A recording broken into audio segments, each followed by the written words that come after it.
안녕하세요. 공부하는 아재입니다. 오늘은 나이키 스킴스에 대한 얘기를 한번 다시 해보겠습니다. 제가 나이키에 대한 영상은 12월에 한번 찍었었고, 실적 발표하기 전날인가 제가 영상을 아마 올렸던 걸로 제가 기억을 하는데, 실적은 매출 자체는 이제 예상치를 넘었지만 순이익 면에서 좀 미달하면서 실적 발표 날 이제 주가가 10% 가까이 빠졌었죠. 빠졌고, 최근에 거의 그 한 두 달간에는 그 하락폭을 다 만회를 한 것 같아요. 만회를 했고, 어제도 한 3% 정도 이제 상승 마감을 했는데, 그간에 저는 비중을 좀 더 늘렸습니다. 비중을 좀 더 늘렸고 1월하고 2월 달에 12월 이제 2월 달은 아직 아니죠. 예. 12월하고 1월 달에 비중을 좀 더 늘려서 가지고 있는 상황인데 최근에 나이키 스킴스 관련된 좀 업데이트된 내용이 있어서 공유하려고 영상을 찍게 됐습니다. 크게 업데이트된 영상은 두 개인데 최근에 나이키 스킴스하고 나이키하고 스킴스가 콜라보는 작년에 10월에 이제 본격적으로 출시를 했고 2026년 봄 컬렉션을 이제 출시를 하는데 거기에 리사가 모델로 선정이 됐다라는 게 좀 글로벌하게 화제가 되고 있고 그리고 최근에 나이키가 원래 연간 배당 1.61달러를 이제 지급한다고 돼 있었는데 그게 소폭 인상이 됐어요. 1.64달러로 인상이 됐던 부분 이 부분에 대해서 한번 말씀을 드리겠습니다. 스킴스 자체는 2019년에 킴 카다시안이 창업한 브랜드고 처음에는 보정 속옷 뭐 이런 중심이었지만 지금은 이제 운동복, 라이프스타일 시장으로 좀 확장이 되고 있고 핵심 포인트는 그거예요. 소셜 미디어 기반의 바이럴 구조로 그런 바이럴 마케팅 구조로 이제 가고 있고 네, 여성 중심의 약간 프리미엄 브랜드로서 이제 포지션을 가지고 있습니다. 그리고 이제 매출액이 1조가 넘는 걸로 지금 파악이 되고 있고 나이키하고 스킨스가 가지는 좀 전략적 의미에 대해서 한번 살펴보면 나이키는 그동안에 사실 오랫동안 남성 스포츠 중심의 브랜드였지만 여성 시장, 특히 여성 시장 중에서도 프리미엄 라이프스타일 영역에서는 좀 룰루레몬이나 뭐 알로 같은 브랜드에 좀 밀리는 상황에서 콜라보를 했다는 것 자체는 여성의 소비자들의 어떤 그런 접점을 좀 확대하는 부분이 있고 프리미엄 브랜드로서의 진출 그리고 SNS 기반의 그런 팬덤을 좀 구축하겠다라는 게 있죠. 그러니까 최근에 SNS 기반 그런 뭐 인스타나 뭐 여러 가지 페이스북이나 유튜브나 뭐 그런 다양한 바이럴 마케팅을 통해서 급성장한 브랜드가 있죠. 우리나라의 지금 화장품 시가총액 1위인 APR이 그 예로 들 수 있는데 그런 것처럼 이 나이키와 스킨스의 콜라보 자체는 단순한 협업이 아니라 어떤 이제 포지셔닝이 좀 전환되는 그런 시도라고도 좀 볼 수 있습니다. 이번에 리사가 선정이 된 거가 좀 중요한 의미를 가지는 거는 크게 한 세네 가지로 볼 수 있는데 첫 번째 이점 글로벌 팬덤이 있어요. 특히 미국하고 아시아에 이제 영향력을 가지고 있는 그런 글로벌 팬덤이 있고 패션 아이콘으로서의 어떤 그런 이미지 그리고 SNS의 그런 파급력과 그리고 지금 이제 Z세대의 그런 소비 성향과 좀 일치되는 부분들이 이제 있다. 그리고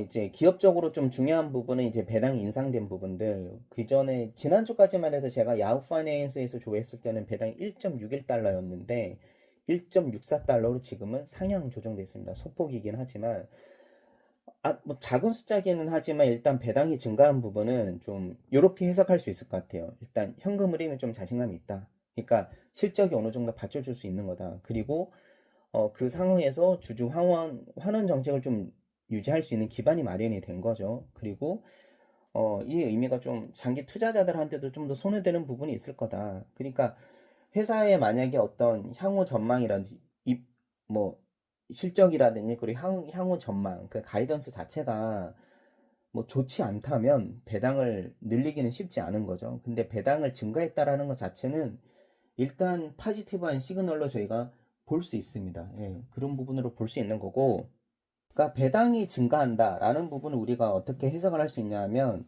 일반적으로 이제 이니셜 디비던드, 그러니까 처음 배당을 개시하는 것 자체는 좀 파지티브한 시그널로 볼 수가 있는 거예요. 왜냐하면 대체적으로는 이제 미래 자체에 그런 사업이 좀 안정적으로 들어오고 이익도 좀 안정적인 구간이 들어섰다라는 이제 판단이 되었기 때문에 배당을 이제 실시하는 건데 배당 증가도 이제 같은 개념으로 볼 수 있는 거죠.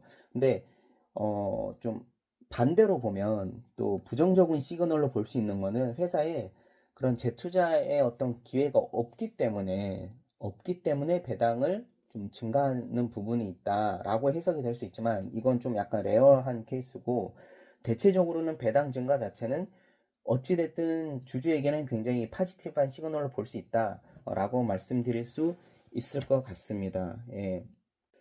그럼 리스크는 뭐가 있을까요? 보면 일단 스킴스 열풍이 좀 일시적인 현상이 그치는 가능성, 그리고 소비가 둔화되거나 경쟁이 심화되는 부분들이 사실 리스크라고 볼 수 있고, 그로 인해서 매출액이 다시 이렇게 증가하지 않고 하락하는 그게 사실 가장 큰 리스크인 것로 볼 수 있습니다.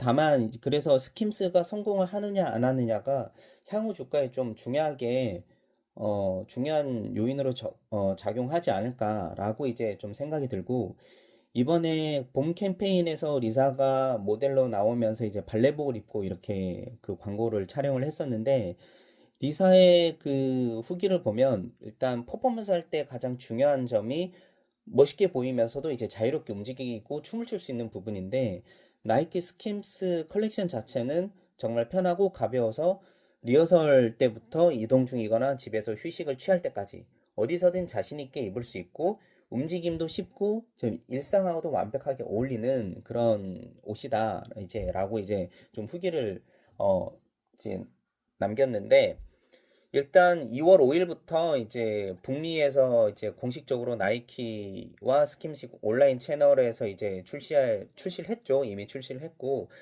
호주와 한국은 우리나라는 2월 말부터 출시가 된다고 합니다. 결국 이 스킴스 브랜드가 우리나라에서 어느 정도로 팔리는지, 인기가 어느 정도 이렇게 어, 얻고 있는지 그 부분을 살펴보는 것이 좀 중요할 것 같고, 기회가 되면 저도 나이키 매장에 가서 결국 이제 그 여성들이 얼마나 좀 많이 이렇게 그 이용을 하고 있는지, 팝업 스토어에 얼마나 방문을 하고 있는지 그런 점을 좀 살펴볼 필요가 있을 것 같다는 생각이 듭니다. 마무리를 하자면 작년에 제가 스킴스 성공을 전제로 제가 나이키 주식을 추천해 드렸었습니다. 저도 지금 매수한 이유 자체는 주가도 좀 많이 떨어진 상황에서 스킴스라는 브랜드가 결국 나이키와 콜라보를 했고 이 브랜드가 성공할 것이라는 저는 전망을 가지고 있기 때문에 이제 나이키를 저도 샀고 그러고 있는 상황인데, 어찌됐든 이 브랜드 구조 변화 가능성 때문에 투자를 하게 됐지만 성공할 것이라고 좀 아직도 저는 믿고 있는 상황이고, 여기에 일단 글로벌 모델로서 좀 영향력이 큰 리사가 봄 캠페인 모델로 선정된 부분들은 좀 긍정적인 신호고, 추가적으로 배당도 굉장히 소액이지만 어찌됐든 증가했다라는 부분들을 종합적으로 봤을 때 회사 내부적으로는 매출이나 이익의 안정성이 좀 올라가지 않았나 그렇게 좀 유추해 볼 수 있을 것 같습니다. 앞으로 시장의 매출이나 뭐 회사의 상황이 어떻게 될지 한번 좀 지켜보는 것이 필요한 것 같고요. 여러분들 모두 다 성공하는 투자가 되길 바라겠습니다. 감사합니다.